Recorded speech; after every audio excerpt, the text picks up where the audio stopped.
Hi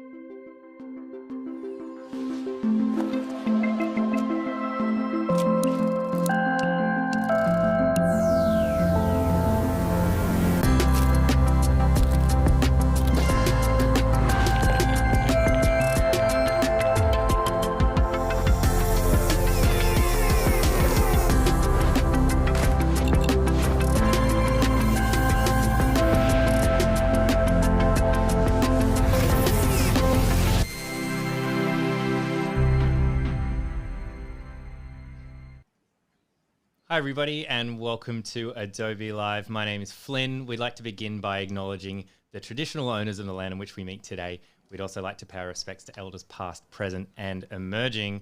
I'm here with the wonderful Sophie Elinor. Thank you so much for joining us this morning. Good morning. How you doing? I'm really good. Thank you. A little bit of an earlier start today, so you're a trooper. Thank you so much for jumping in at 9 o'clock in the morning. Don't worry. And you're in Newcastle, so it's great because we get to talk about the weather. So Let's do it.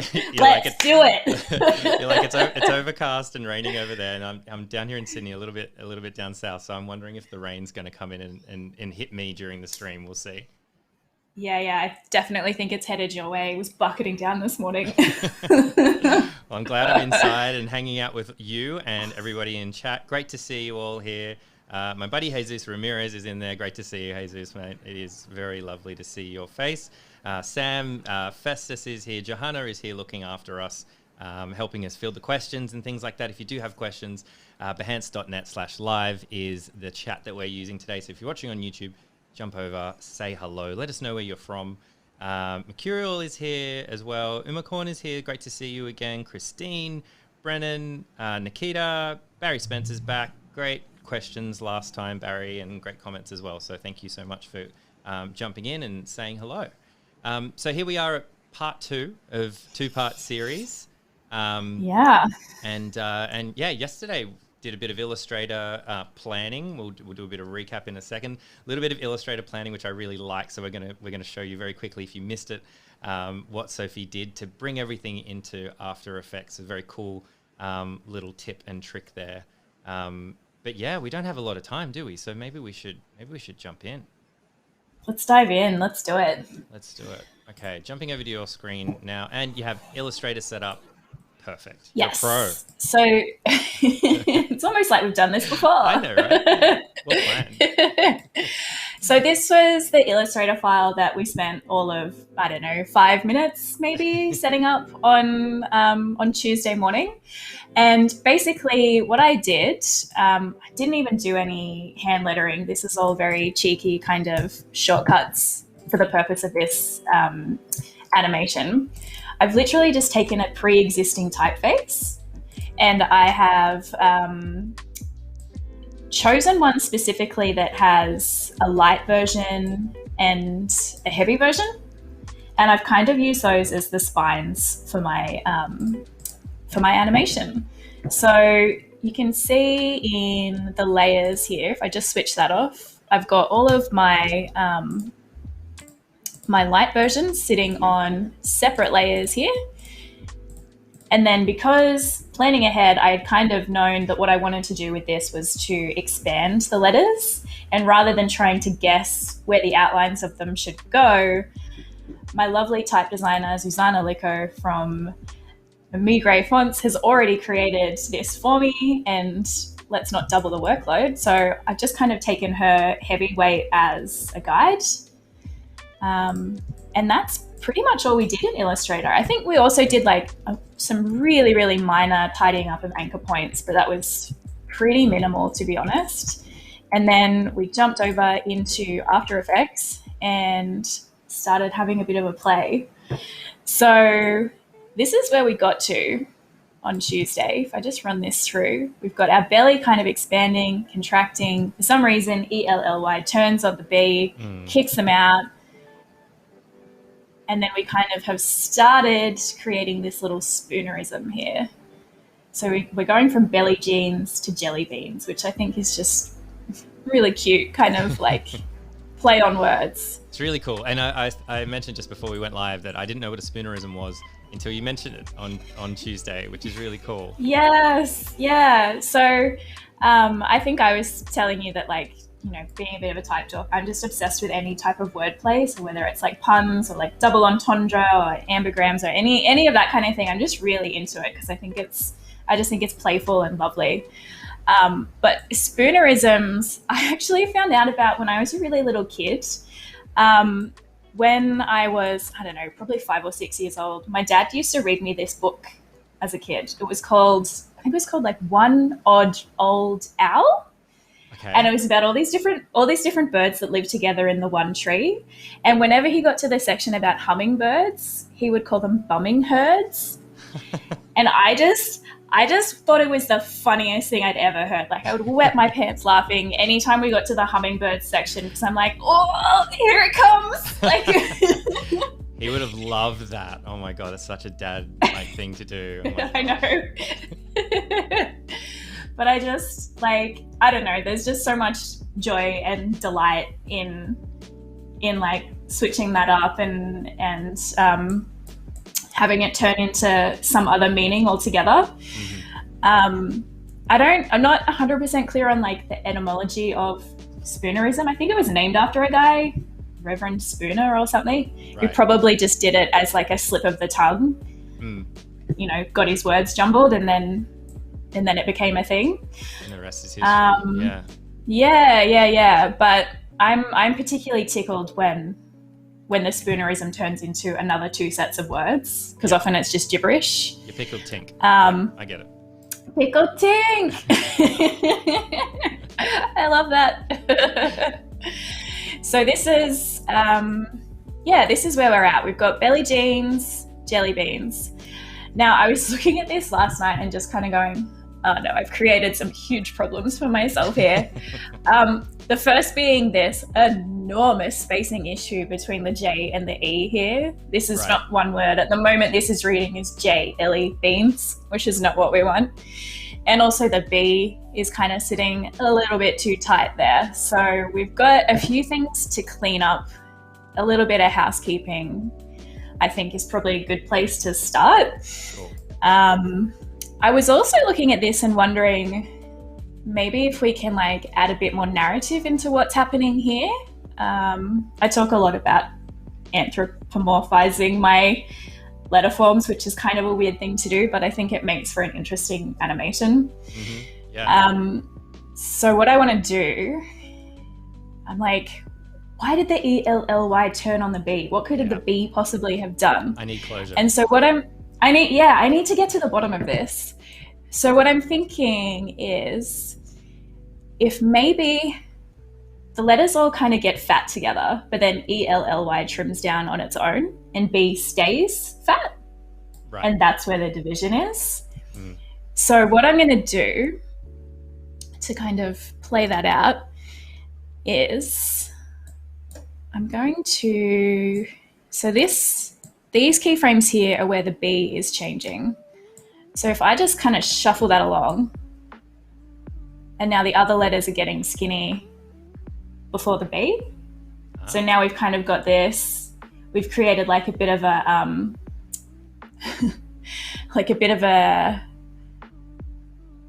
plot point in our little narrative. Bit of drama, I think. You used the word drama on Tuesday. Yeah. As well. It's like throw in some elements. It's like as you said, like adding a bit of storytelling to it. Yeah. I think that's really fun. So if we've now got all the other letters are like, why aren't you joining us? We thought we were a team. And the B's like, no, I'm my own letter form. I can do what I want. And then they're like, well, you can get out of here then. And I actually might give that a little bit of space too, because I think they probably need to think about it before they make the decision to kick the B out. A little bit of that anticipation. That's great. Whoop. And we've also got to bring this along too. So we don't want that B to move until the E kind of hits there. Nice. So yeah, we have Beatrice from Brazil. It's always cool to hear where you folks are from. Thanks for tuning in. Nikita says, there's nothing wrong with dad jokes. Nikita would say that. I'm down with the dad jokes. Absolutely. That's a classic Nikita. Nikita and I spoke together at Typism, not last year, because last year it was cancelled, but year before last. And Nikita's one of those people who does like incredible ambigrams where you turn the thing upside down and it reads the same. Like these, so clever. I like can't wrap my head around how he does that. Oh, that's cool. I think I tried to do something similar to that, like when I was a student, and realized how difficult, that is. I mean, of course, I was a student at the time, so it would have been awful. But also, that's a very challenging thing to do. I think I saw it in like a typography book, or there was like a series on them, and I was like, that looks cool and easy. I was right on the. I was right on the. I could probably do this. Yeah, I could do that. Not so much on the easy. Not so much on the easy. Yeah. It's nice that you can admit this to yourself. Yeah. Part of the learning process. So the other thing that I'm noticing here is that our ELLY, it's just finishing way too far to the right.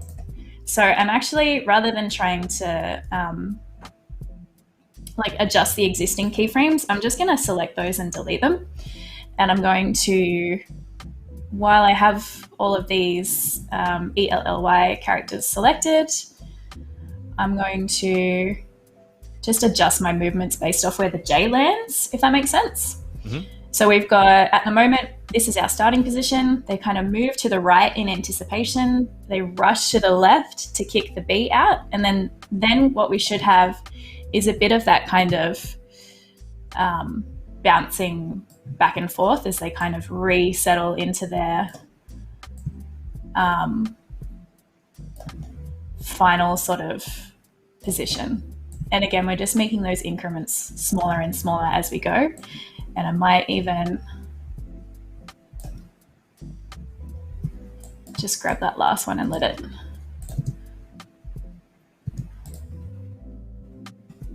do those last two, because it's a little quick still.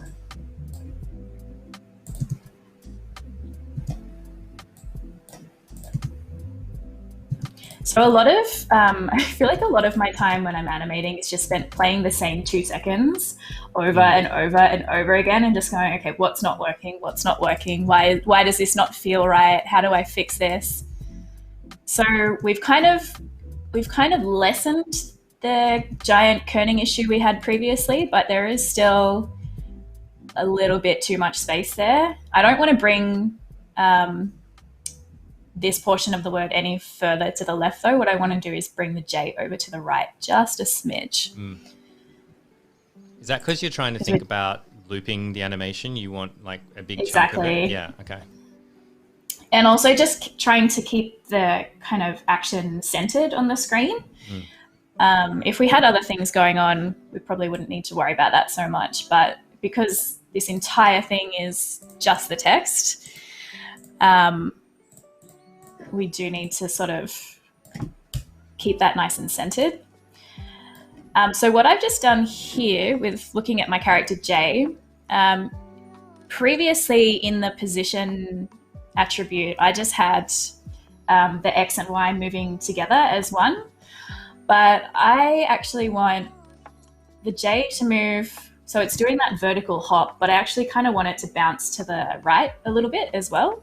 And so you can actually separate your dimensions here if you just right click, and then it splits it into X and Y, and you can deal with those individually. So you've got a bit more control over where things are going. And so I kind of just want to probably, it's not much, probably about there. Seems like a good amount of space to me. And I actually think we might need to bring this just a fraction. It looks like we might be a teeny bit too high up on the y-axis there too.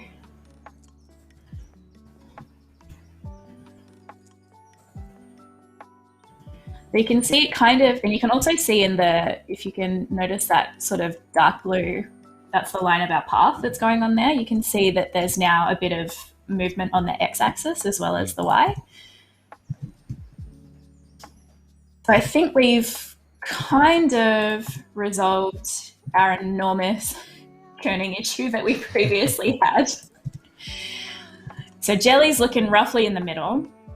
Actually, it's probably still a bit too far to the left overall, but we can come back and sort that. I'm pretty happy with how that's resting. Now we need to have a look at beans, because we've got this big old bee that's just come stomping in here. And I think what I want to happen here, and what would be quite fun, is if when this really bold, heavy bee kind of comes crashing in, that it fattens up the rest of the letters just really quickly, almost like a ripple effect. Right. Cool. So we're gonna do a little bit more of this path animation, pretty much identical to what we did on Tuesday, but just for the different letter forms. Cool. And just to kind of go back over what we did then is, first of all, locking in our starting positions with some keyframes. So we want to lock the path and the position of all of those characters. So you're locking the path and the position of the E, A, N, and the S? That's it. Right. Yep. Because we want those to be our starting and finishing positions, because we're doing a loop. And so now you can see I've dropped a bunch of keyframes in. We're just going to scrub forward a little bit. I might switch that B off for the moment just so I can kind of get a better picture of what I'm doing. And I'm going to switch our lovely pre-made little template back on so that I can see my letter forms here. And this is pretty much the same technique we were doing on Tuesday. So we start with the E. I'm just going to grab it and kind of center it there, and then select the path. And then I'm just collecting my anchor points and moving them all at the same time, just to kind of roughly match up with my template underneath.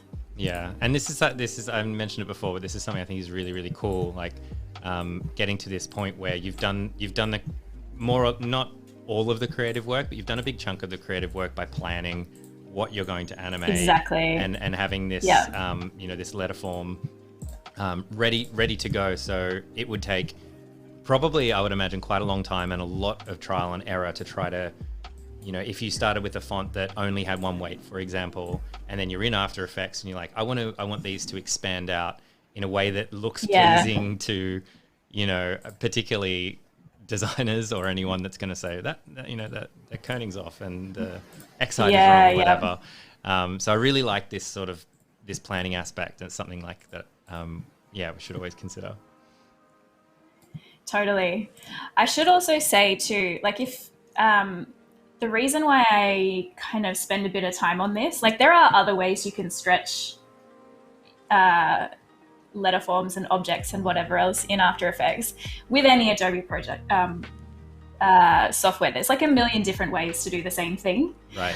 But like if we have a look at the N, and you can kind of, with the scale attribute here, you can scale, we could just do this and it's one click and it's way faster. But if you have a close look at what it's doing to the letter form, it's disproportionately stretching it. And it's kind of like, I feel like anytime this happens, a type designer loses its wings, like someone out there has taken real care to craft this like very carefully constructed, aesthetically pleasing, legible, like so much thought has gone into this. And if we just go like, we've just, I don't know. I just feel like it's typographic sacrilege, right. to do that kind of thing. You lose your mantle as type dork if you don't. I know. I would be decrowned. I'd be kicked out of the club. I can't have that. We can't have that. So, and also, as you say, like, because we've picked a typeface where someone has already done this work, it just seems crazy to me not to take advantage of that. Yeah. And to kind of, I suppose, also just like honor what they have done in doing this. Yeah, because if it's a, well-crafted typeface, they've probably agonized it over years. Years, absolutely. So there's a bit of trust in there as well that they've tried everything else, and this is what they believe is going to be right. I did have a question. Is it easier to get the letters perfect than to make the full animation, or create the animation with the letters in their rough positions and then tweak it?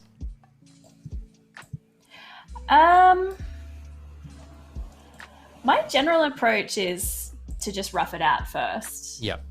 I think it really depends on the animation, I suppose. Like in this instance, purely because we already have the letterforms kind of templated out for us, I'm taking the time to do this. But yeah, it really depends, I suppose, on what the movement is, how complex it is, whether it is going to be easier to come back at the beginning and come back at the end and make those changes. I feel like oftentimes,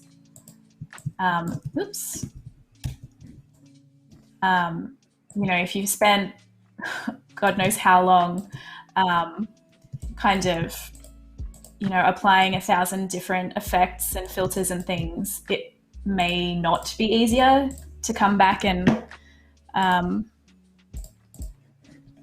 adjust your letterforms. Like that might actually throw off all of the work you've done. I think in reality, most of the time it's kind of a bit of both, which I know sounds like a cop-out answer, but I do think you kind of have to try something, see if it works. If it doesn't work, I don't know, either undo it or try something else and just sort of play around until you've got something you're happy with. Nice. Makes sense. Rick in chat saying, lovely layout. I'm going to really enjoy the replay and mimicking all your steps. Yeah, this is something that you could try out. You can try out at home. There's no limit to the amount of fonts. I don't know what the count is now for the amount of fonts in Adobe Fonts, but if you do have Creative Cloud, there's no shortage of fonts to try out, and a lot of them have multiple lengths as well. So you can have a go yourself. Try a serif. I would see what happens. Spice up your life. Give it a go. It up. Yeah. Why not? It's exactly the same process with a serif. You would just be, you just might have a few more anchor points to kind of grab hold of when you're doing this. Right.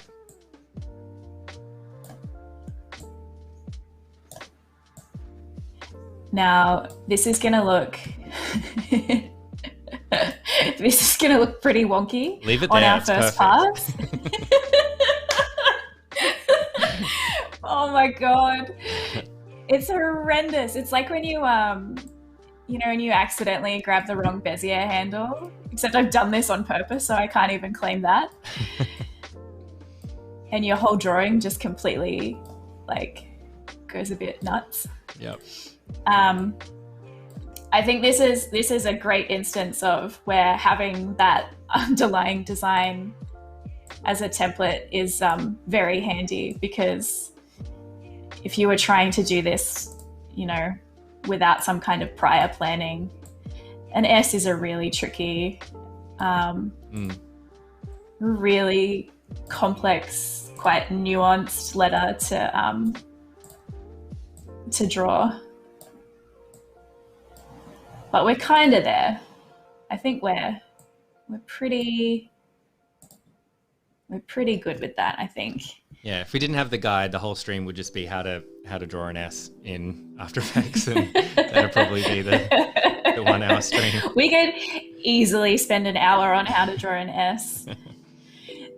So let me switch my little B back on, and I'll switch my template off. And so these are our, we've got our position keyframes and our path keyframes here. So that's what is taking us into this heavier weight.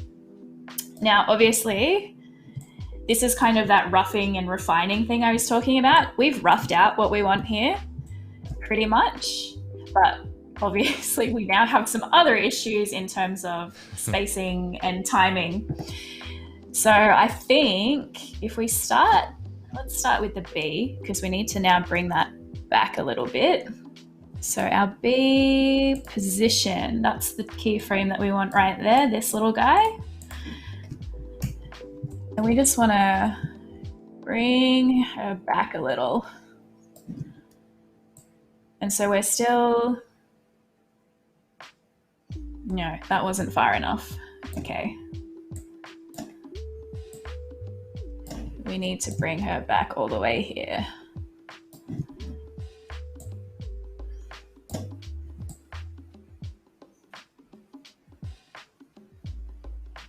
Cool. Nice. So now, if we zoom out, we've got a bit of belly getting fat, and then the B getting kicked out, and then going to join another club. Nice. And it's funny you mentioned club, because I was thinking in my head, my own little narrative, it was like the B is like trying to convince Ellie to join CrossFit. And then they're like, we're sick of you talking about CrossFit. Go down there. And then B's like, the EANS is like, yeah, let's do it. And they've all been hitting the gym. Does that mean the B is now the villain and not the ELLY? The B is the one that never shuts up about CrossFit. Yeah, they never shut up about CrossFit. So they're in their own little club. No offense to anyone that loves CrossFit. It's just too easy to pick on. I love that narrative. And I love that you can just like read your own story into it as well. I think that's delightful. So on Tuesday, when we were animating the path of belly, we kind of got to this similar point where we had everything kind of inflating at the same time. But if we have a look at what we did, we kind of started with the L in the middle, kind of going back to that idea that like you sucked in and you've just taken your belt off and your kind of gut hangs out or whatever. So I think I want to inject a bit of that kind of narrative into the base of beams. But because we've got this B traveling in, I think the movement needs to start at the front and work its way through. So with that in mind, when our B kind of hits here, I think this is roughly when we want to start our keyframes going. So I'm just grabbing all of the EANS keyframes we just did. And maybe, how quick are we moving there? We could probably speed that up a bit actually. We could have that movement happening a little faster.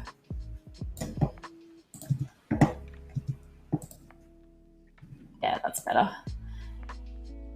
And then we would probably, just because it's always nice to put a bit of easy ease on because it makes the movement more aesthetically pleasing. And can you just explain easy ease for us as well? You selected the E-A-N and the S, and then you added ease to it. Yeah, what does that do?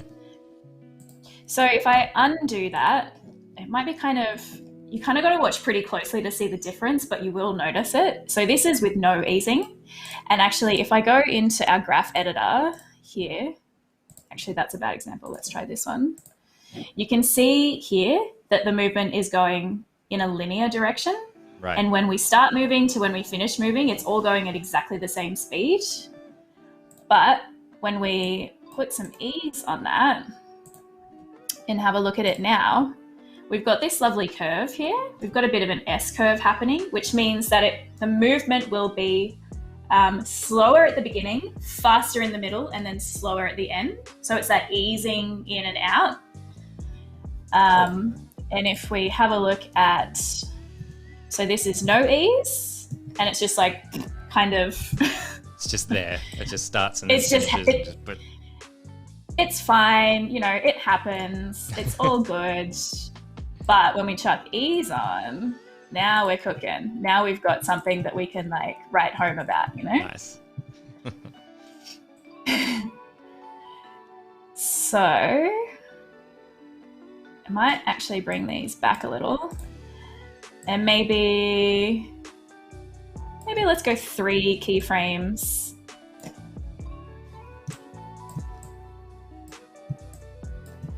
So I'm just going to offset the E, the A, the N, and the S 3 keyframes each from each other, just so we're kind of staggering when this happens. Yeah, and that's really cool. That's something that you did in part 1 as well. Just this like slight, so you're selecting everything, animating them at the same time, but then just that slight offset is just adding just spreading it out, making it seem a little bit more realistic. It's only really slight, but it makes such a big difference. Like, it just makes it way more dynamic, way more interesting. And I think it's those kind of details that are the sort of things that make you want to stick around and watch it a few more times and just kind of go, wait, what's happening when? How is this working? And I actually kind of think it would be pretty fun if we get a bit of a ripple going on here. So what I mean by that is, if they're only heavy for like a fraction of a second and then they kind of shrink back in. So if we go, where's our path? Up here. Okay, so this is our B path. So we come in, we're heavy, we hit the E. And maybe a little sooner than that. Even sooner.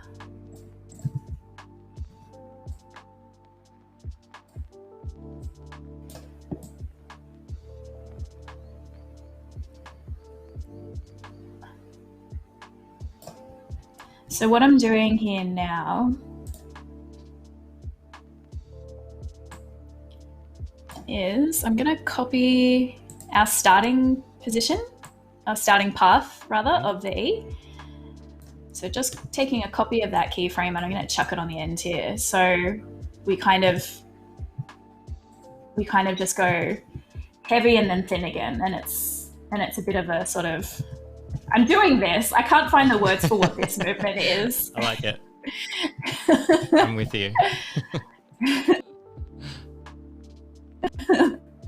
I'm just going to repeat that for our other letter forms, and we'll see how we look. There was a comment in chat saying, I like how Sophie worked in broad terms with your linear keyframes and then added flair with like easing once the motion and everything was roughed in. Is that very commonly the way that you will work? Like a foundation kind of approach, and then Yeah. I just don't think there's any point in polishing something until you've got the skeleton right. Right. If you've got like a really shaky foundation, there's only so much you can build on top of that. You kind of need to have a solid sort of footing before you can I don't know. Are these metaphors making any sense? Yeah. Solid footing. Skeletons, foundations. Take your pick. I don't know. I love it. Mix all the metaphors together. We need some food analogies in there. It's like baking a cake, Yeah.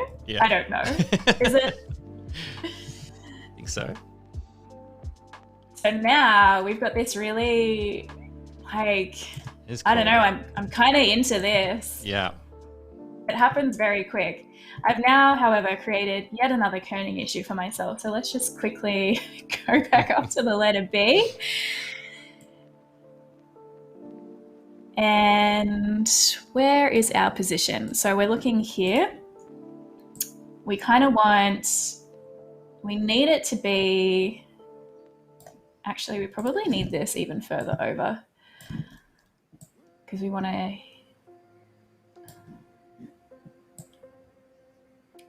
so another thing that I might do in the kind of refining, adding detail stage is, in addition to the letters fattening and thinning and moving position, I might kind of let them kind of domino effect in one direction and then come back again.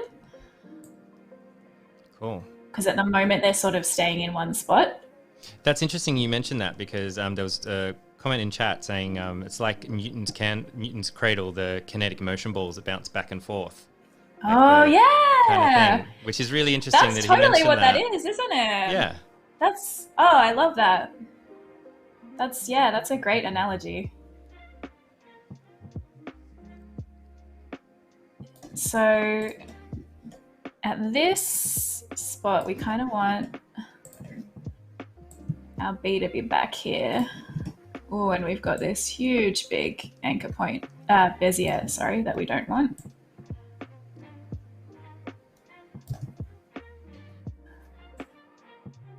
And our finishing position for the B needs to be way, way, way over here. Maybe not that far, too far. That seems better. And we can probably slow that down a bit too.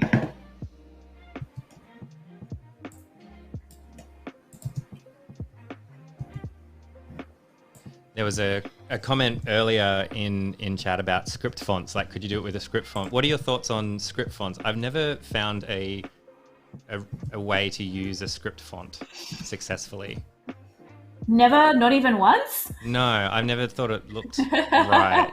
I had someone a long time ago saying if you want to use a script font, like, draw it yourself.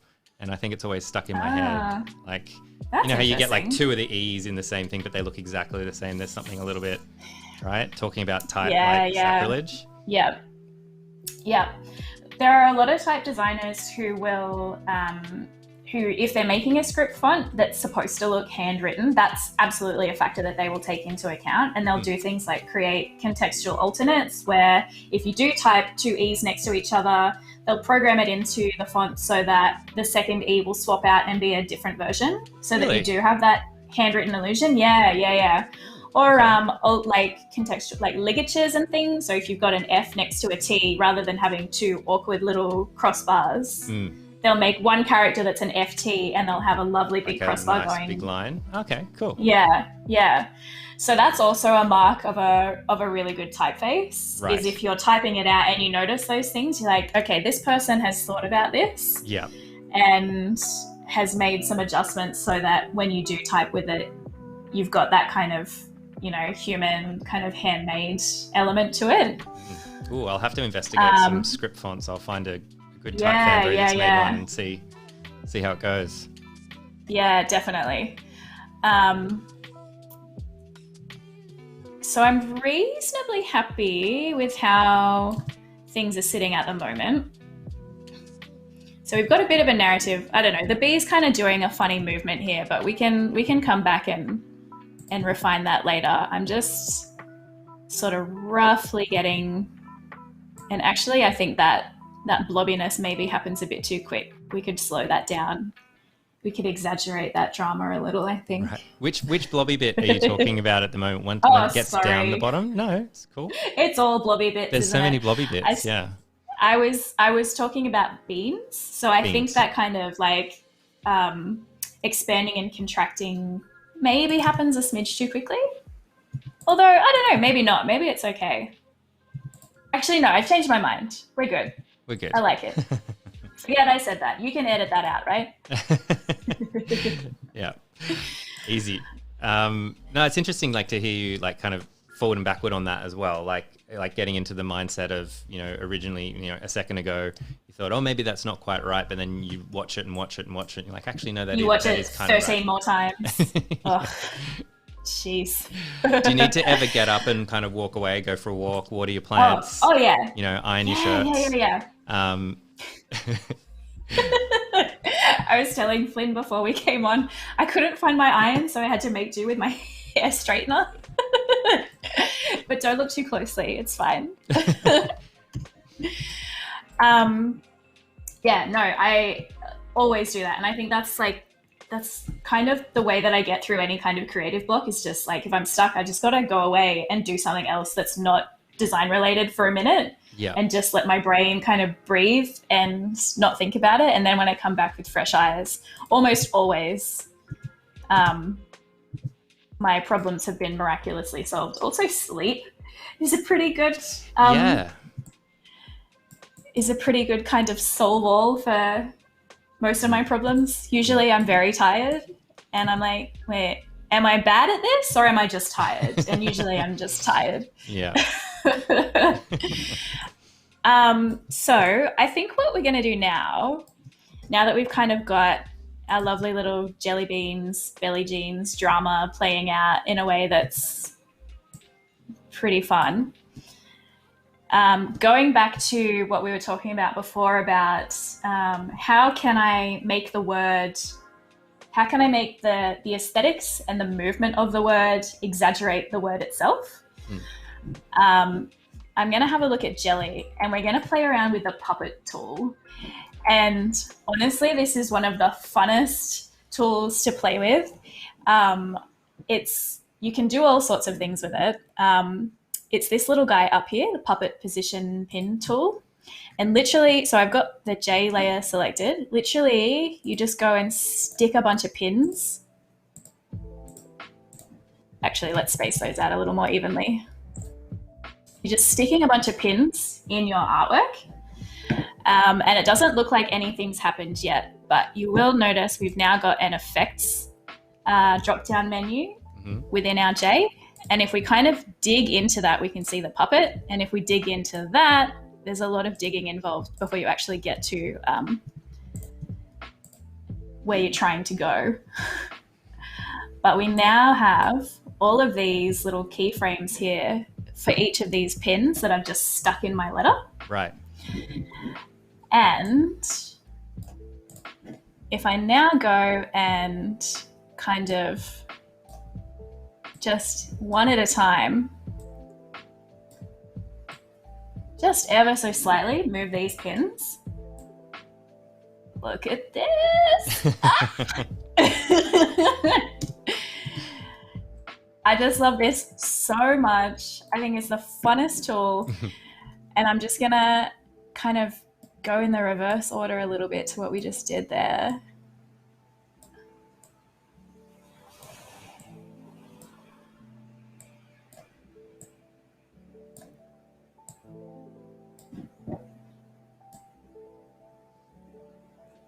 So fun. Look at that quick, wiggle. Right? Look at the little jiggle. Super quick. And again, just like keyframes are amazing, we can just copy that and paste it a couple times. And now we've got this little jiggly, it's just magic. Look at it. Super cool. Like a little movement. Reminds me of those like wacky waving arm inflatable tube men things. Okay. Like, I'm so happy you mentioned that. We didn't script this, but can I just show you? Awesome. This is one that I literally prepared earlier. Wow. Of a wacky inflatable arm tube man, and this is just using the puppet tool. So it's a little bit extreme. Like this is a pretty radical example of that. But that's totally the movement, right? It's that kind of like, woo, what are we doing? Kind of. That's amazing. I can't believe you had that ready to go and everything. We're of one mind sometimes. That's perfect. Love it. Perfect synergy. Yeah. You can also use it for more sort of subtle movements. So, if you've got like a, kind of more organic kind of plant, natural sort of scene, you can use it on illustrations and just give it a really subtle movement. I find that like a very sort of, you can kind of go, whoa, crazy in your face, or you can be very sort of tranquil, serene. This one's even more subtle. There's a few different types of animation going on here, but you can kind of notice the little plant just kind of waving. Oh, yeah. And the little end of the carpet just kind of does a bit of a ruffle in the breeze. Oh, yeah. Wow. That's the puppet tool as well. So you can be really specific and very localized with it, or you can have some make crazy a wacky fun. Inflatable arm tube man. Yeah. That's so cool.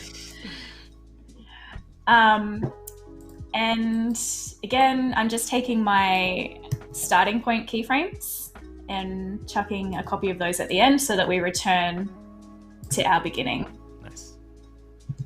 There was a question in there. There was a question in there. Obviously, like Puppet Tool is just, part of After Effects. Do you use any plugins at all? You're a plugin person? No, not really. No, I feel like I'm super basic. I don't really do scripts. I don't really do plugins. I kind of just I feel like I can achieve quite a lot with just the tools that are already built into it. Yeah. And again, like we were chatting about the other day, there's probably a lot faster way to do some of these things.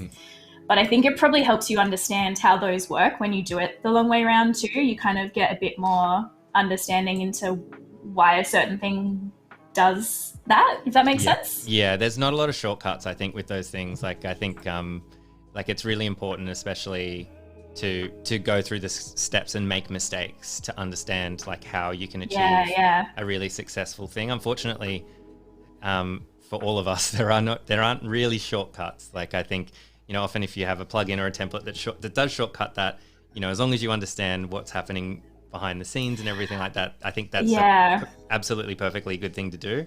But I think you have to kind of put in the work at the beginning to really understand what's happening.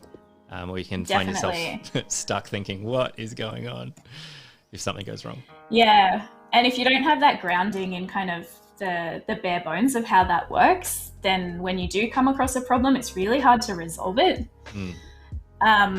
One thing I will show you, because I bet that what we've just done there has somewhat broken our letter form. So if I kind of, like, everything, it looks fine and dandy, but actually if we go back and play from the start, and if you take a close look at the J, I don't know if you can see on the screen there, but you can kind of get, there's just like this really faint blue outline. Can you see that? Yeah, I can see that. So that's, what I've done is I've broken my letter form. So my kind of understanding of how the Puppet Tool works is fairly rudimentary, but in my head, what I think is happening is it's putting kind of a mesh grid over the top of the letter form. Right. Kind of, there are similar, like your gradient grid in Illustrator or your perspective grid in Photoshop, similar kind of thing, where it's kind of a pixel effect, but we're actually working with vectors.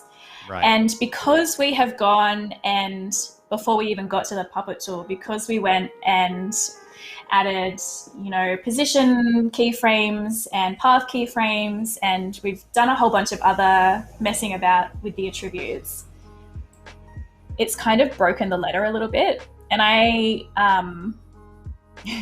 the first time I did this, I was like, oh no, I don't know how to resolve this. I think there are a few ways you can do it. You can either pre-compose your letter and then apply the Puppet Tool to the pre-comp layer. Or if we go to the mesh, like we're inside our Puppet dropdown, inside the mesh dropdown, there's like a little thing here called expansion. And if we just kind of crank that right up, see how that disappeared? Right. If I just undo that, see how we've got our line again? But if I crank that up, so I think that's just kind of widening the net a little bit. Right. So that now we're sort of all encompassing and we should be fine. Cool. Woo. I just love this thing so much. It's pretty cool. So fun. And so then I think then what I want to happen is, why don't we just get the whole word dancing, Let's make it a party up here. So we've got our E selected and we're just gonna, do we have our E selected? No, that's the wrong E. I'll let you in chat know as well. We've got about 6 minutes left or so. Time moves fast here on Adobe Live. So if you do have any final questions, throw them in. We'll answer them if we can. But yeah. I don't think we're going to finish this today, but it's very difficult to finish stuff on Adobe Live. It's you like can a just snapshot. Well, and it's also like, how long is a piece of string with this type of thing too? Right. Like, I could just play with this for hours and, mess about with all kinds of different effects and timings and whatnot. The only thing with the puppet tool is that I can't then copy the pins that I've put on the J onto the E. You kind of have to go letter by letter because obviously they're different shapes. So that is kind of one limitation of that. A little bit more manual than like the process of if you apply keyframes to one letter before you're just like, cool, I like how that looks, and then you've just copied them and pasted them across all the letters, which is obviously like a massive time saver. Yeah, totally. I mean, you can still, like, once you've got your kind of keyframes and your positions, you can do what I'm doing, which is copy and paste. But yeah, you can't really copy letter to letter.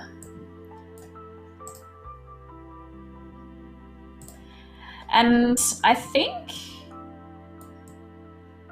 again, it would be fun to offset this. So have the J start jiggling and then the E and then the L. So we've kind of got like a bit of a conga line kind of happening.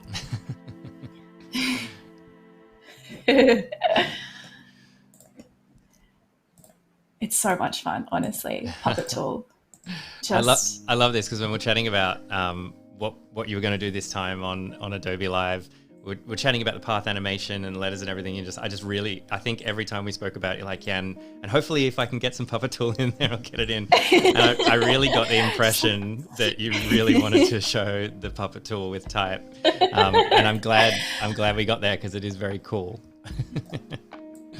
Yeah, man, I'm a bit obsessed with it. I think you can definitely go overboard, but I also think that, you know, overboard's not necessarily the worst place to be. Yeah. You know, you can kind of have a lot of fun with it. Yeah, because you're talking about exaggeration, right? It's like in animation, you really want to exaggerate. Yeah, things, so you can really kind of that's push it.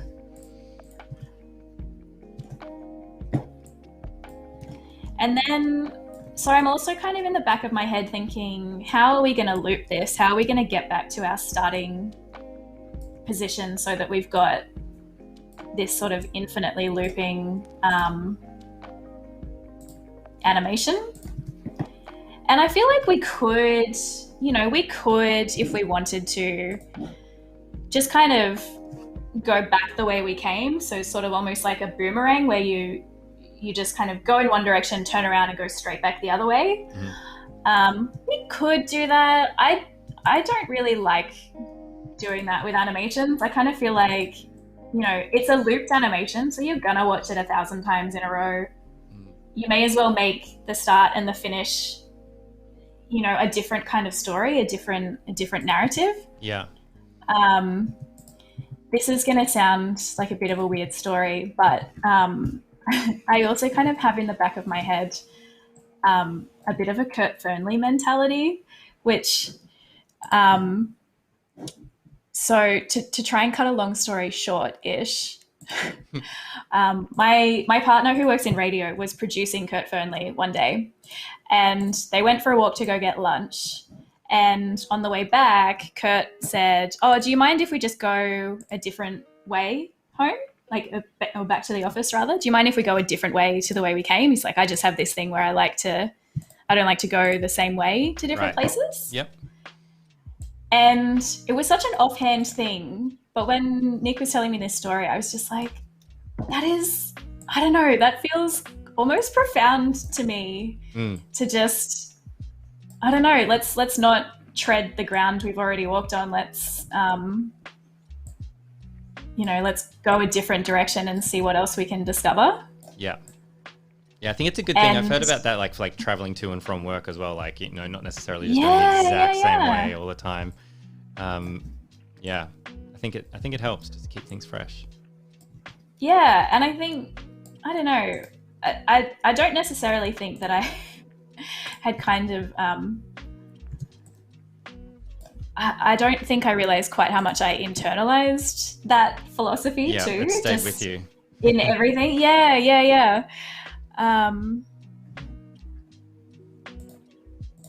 Very cool. Hey, we got one quick question. One quick question I want to throw in from Barry. Have you ever had a file get out of hand?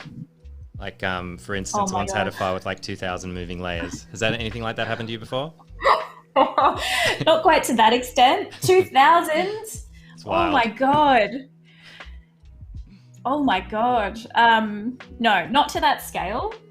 But so if we kind of zoom out and have a look at what we've done, there's only 11 layers in what Right. we've done here.